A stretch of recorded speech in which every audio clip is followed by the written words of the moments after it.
O Enem 2024 começou neste domingo. 26% dos inscritos não foram fazer a prova no primeiro dia, segundo o Ministério da Educação.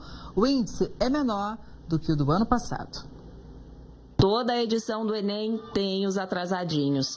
Em uma universidade de Mato Grosso, um dos candidatos rolou e foi empurrado por baixo do portão para entrar. A prova foi composta por 90 questões de linguagens e ciências humanas. A redação teve o tema Desafios para a valorização da herança africana no Brasil.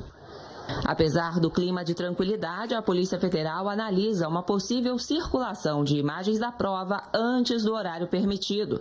O ministro da Educação, Camilo Santana, não deu detalhes sobre o caso. Neste ano, o programa Pé de Meia vai dar incentivo de R$ 200 para os estudantes da terceira série do ensino médio que participarem dos 2 dias do exame. A segunda prova acontece no próximo domingo. Quem já prestou a prova e corrigiu pode estar com medo de não ter tido um bom desempenho no primeiro dia, mas calma, mantenha o foco. Domingo que vem tem prova de novo, serão questões de matemática e ciências da natureza. Os especialistas orientam que não dá para saber o resultado da prova só pelo número de respostas corretas, por causa do método de correção de exame. Para explicar exatamente como funciona, a gente faz conexão com o professor Eric Anderson, que é especialista em legislação educacional e inspeção escolar. Boa tarde, Eric. Tem gente sofrendo antes da hora, hein? Será?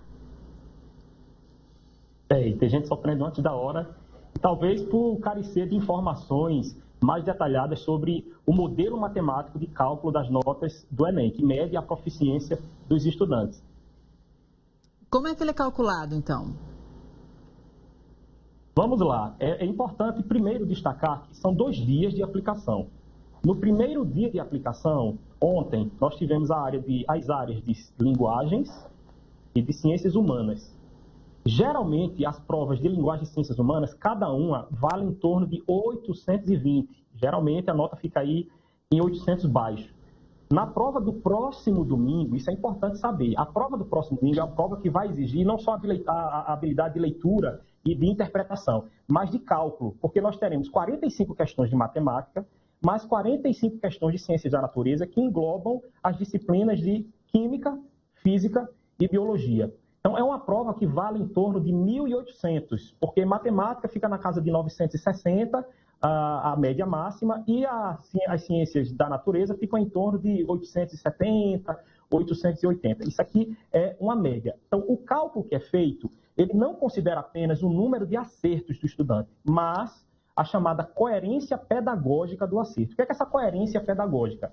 A prova ela tem uma distribuição entre itens fáceis, medianos e difíceis. E quem decide isso não é o estudante. Não é simplesmente o estudante olhar para a questão e dizer eu achei essa questão difícil. Não.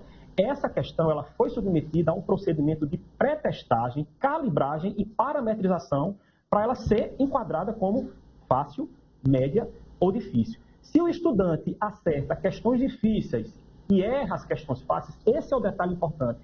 As questões fáceis são valiosíssimas, porque se ele acerta uma difícil, uma mediana, sem acertar fácil, a pontuação dele é rebaixada no conjunto de acertos. O sistema vai entender que ele acertou o chamado acerto ao acaso, ou seja, ele acertou chutando a questão. E a prova ela está ali para avaliar a proficiência desse estudante. Tá? Então, é mais ou menos aquela lógica. Ora, como é que eu salto uma barreira? Imagina aí, eu saltar uma barreira de 1 metro, mas eu tropeço na de 80 centímetros. Não. Se eu passo pela de 80 centímetros, não necessariamente eu vou passar pela de 1 metro, porque ela é mais alta. Agora, quando eu passo pela de 1 metro, eu vou conseguir saltar de 80 centímetros com tranquilidade. Do mesmo jeito, é a organização dos graus de dificuldade das questões. Então, tem as questões difíceis. Eu acerto uma difícil, errando uma questão fácil, o sistema vai entender que esse acerto foi ao acaso, ó, chutou, e aí, ó, aquela nota vai ser rebaixada.